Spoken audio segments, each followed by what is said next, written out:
Hey, hey, hey. Thanks for coming back to an episode of the Make Room Show. And today I want to talk to all my mama friends out there that are welcoming back adult children into their open nest this week for Thanksgiving and in a few weeks for Christmas or any other holidays that you are celebrating.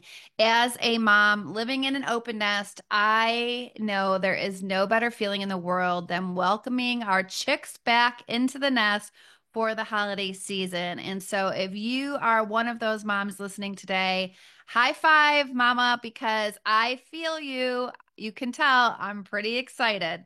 I thought it would be really important to do an episode today just about this season of life and what we can do to make our children's visit home the most cozy, comfortable, fun, caring experience that they can imagine. And so let's get to it.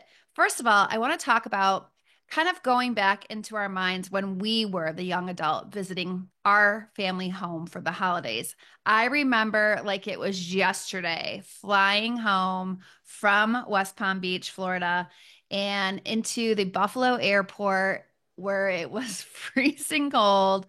And I remember being just elated to see my family and to just be in my family home with my people, with those that are always cheering me on, with the people that surround me with love and are my biggest cheerleaders in life. And I can remember it like it was yesterday, and I can still put myself into those shoes today when I picked up our son from the airport. He just flew in from Florida, and he flew in from the Tampa airport into Niagara Falls. And it's just the best feeling seeing my baby wait for us on the curb, just ready to come home, ready to unwind. I know the feeling. And so it's important as a mom to make sure that I remember that age because it's very different than where I'm at in life now, right? I'm here at this house much more than he is. I'm in my this his hometown much more than he is, but he hasn't been here for 3 months. So it's a big deal. And there's just something special about it. It's something special about being able to be that hands-on daily mom again that we don't get to do every day as open nesters. And so I think that's the first thing is just remembering to look at it from their point of view. A lot of times I hear kids in college talk about their families, their life, their experiences back at home, and we get to often, sit around with the guys on the baseball team that Bryston lives with, and we talk about things that they do back home, and everybody's life looks a little bit different. And so don't think for a second that this experience of being home isn't going to be talked about with all of their friends as soon as they get back to wherever they're going, because that's what happens. They all kind of compare notes, right? And they want it to be a fun experience. So think about that. Think about the fact that you want to make this memorable, but it's also a wonderful time for kids to come back and be taken care of. They can let their guard down, they can decompress, they can leave the pressures of maybe college or a new school that they just went to or a new job in the job market. And this is a time where they just can come back and be themselves. They don't have to overthink. They don't have to over deliver. They don't have to be super independent. They can have somebody else, their mom, their dad, kind of take the pressure off of them for the time period that they're home. And then they go back out into the world and have to resume that adult pressure again. So this is a time for them to come home and feel like a kid again. Maybe it's just the fact that they're going to be, having their laundry done for them again, or maybe some home cooked meals. But it's not having to be a full blown independent adult all alone in the world like they do on a normal day to day basis. The other thing that's really cool about this time is that if once you send your child away to college, and especially if they're in a situation where they're not able to come home from college a lot, you'll see a brand new newfound gratitude, right? For their family and for their home and for their pets and for all the little things, their bed, stuff that maybe they took for granted before. And now they've had to be away from it for a while. And all of a sudden they're talking about it like it's the greatest thing since sliced bread. So think about that. It's just fun to watch them become more grateful and appreciative of the place that they grew up in. So, here are some of the top things that I thought about when I was thinking about doing this episode, and some things that, maybe you've thought about this, or maybe there's some new ideas in here, but I wanted to share it with you. Number one, warn your kid of any major changes that you've done in the house.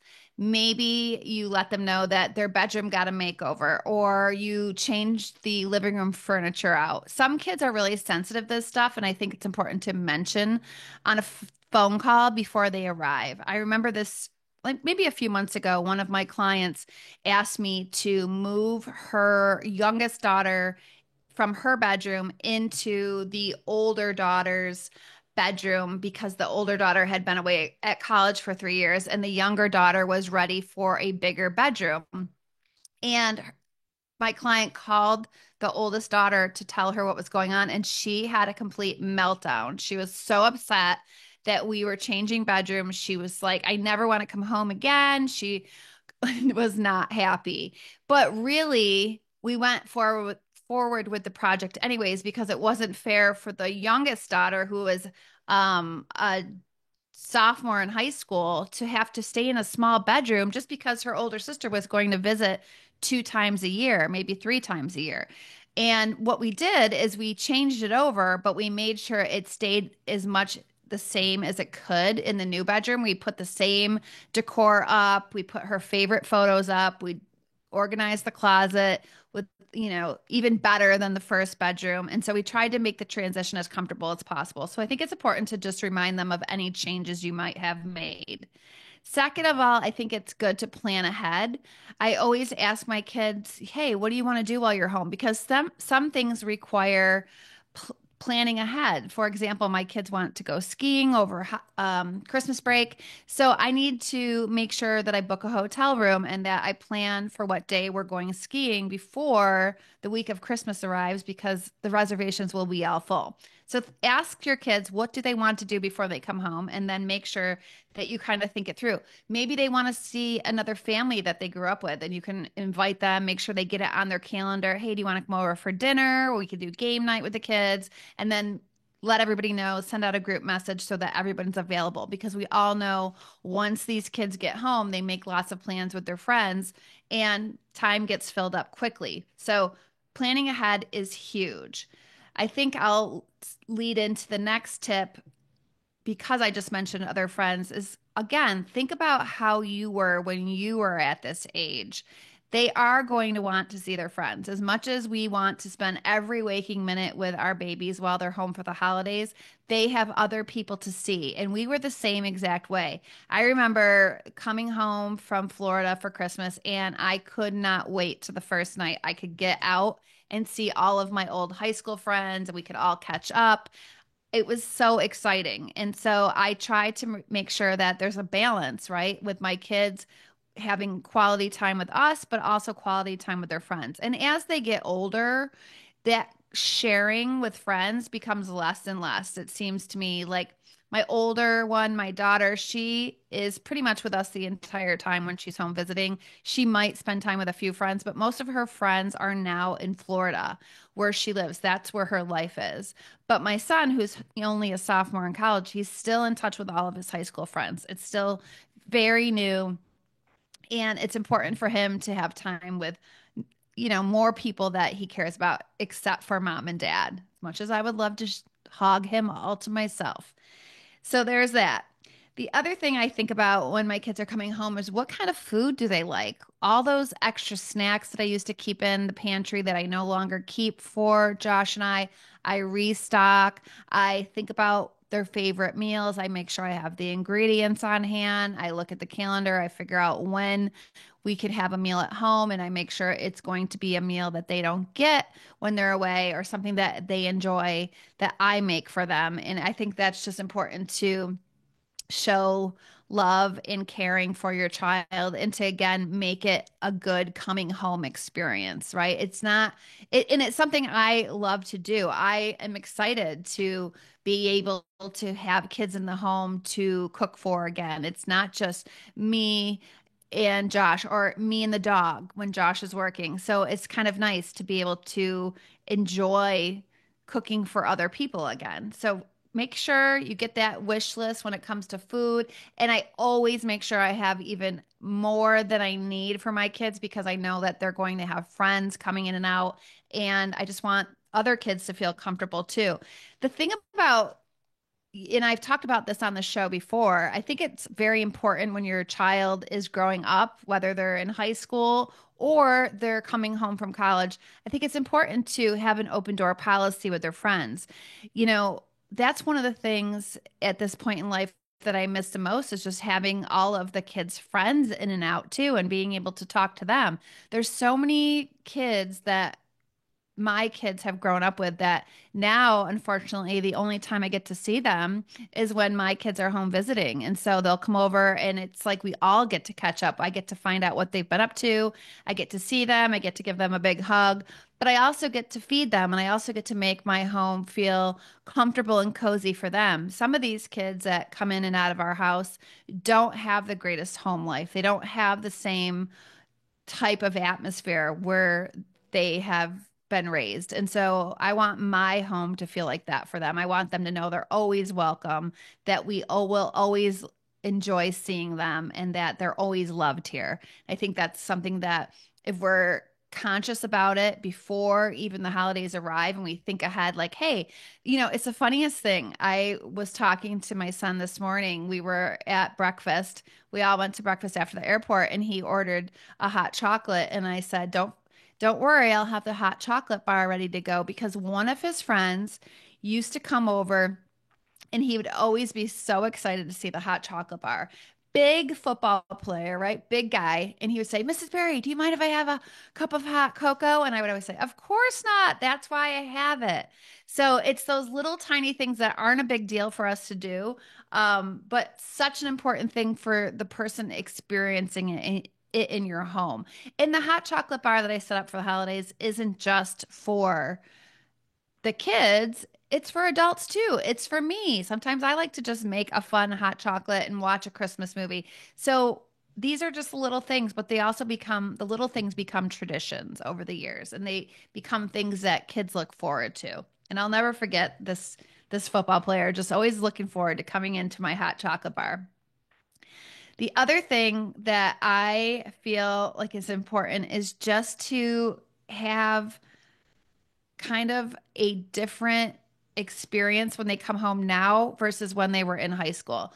When they were in high school, we had lots of rules. We had strict curfews and we had phone rules and things like that. But when your child's away from you all year at college, you can't expect to enforce the same exact rules that you did when they were a senior in high school. It's much different. And I think that you need to respect their independence. You need to respect that throughout the school year, they can come and go as they please. There isn't a curfew.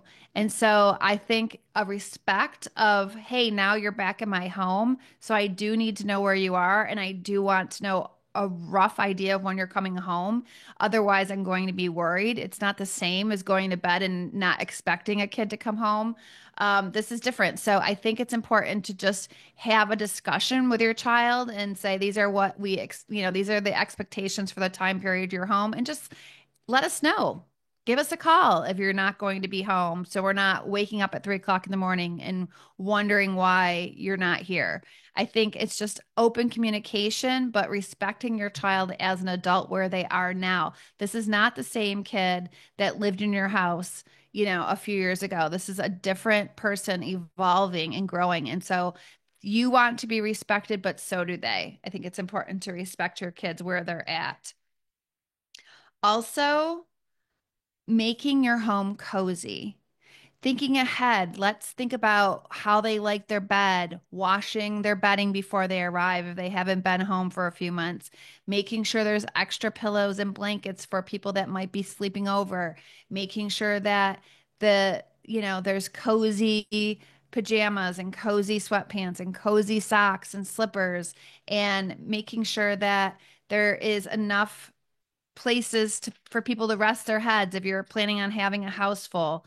Just making that simple, that there could be a basket sitting next to your couch with extra blankets, just to make a guest feel like, hey, I can grab this if I'm chilly and throw it on and not feel like they have to ask.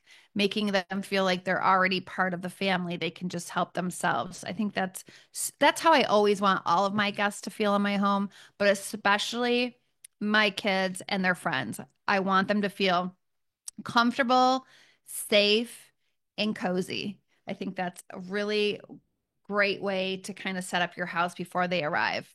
One of the other things I laugh about that I think when my kids come home is that part of that taking care of them is I'll like overdose them on vitamins, especially Bryson because he is an athlete and he's in college. At this point, Ransley can do her own health. She's got it down pat. But with him, he doesn't take all of his vitamins that I leave for him when I'm in town as often as I'd like. So I just make sure I lay them out for him. I have him set up for just this time period that he's home, because I feel like every time they come home, they just need this extra nutrition and this extra focus on their health, because we know college kids are not necessarily the healthiest kids in the world, or they'll get busy and forget. And a mom never forgets about health, and mom never forgets about, nurturing their child's health. So that's another little thing that I do. I'll just make sure I leave his vitamins out for him. I do that a lot for my husband too, just because it's always on my mind to have supplements, but not necessarily on my boy's mind to take it every single day.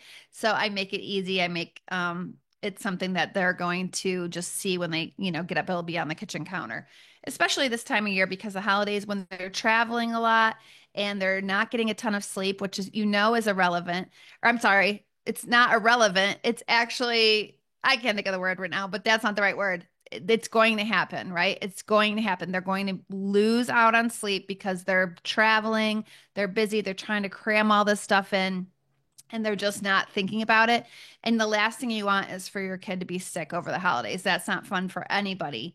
And I just see so many kids home from college that are sick because whether the dorms are not the greatest for their sleep, or they're not eating the best food at school, whatever the case may be. This is a time to kind of load them up on just nurturing them with health.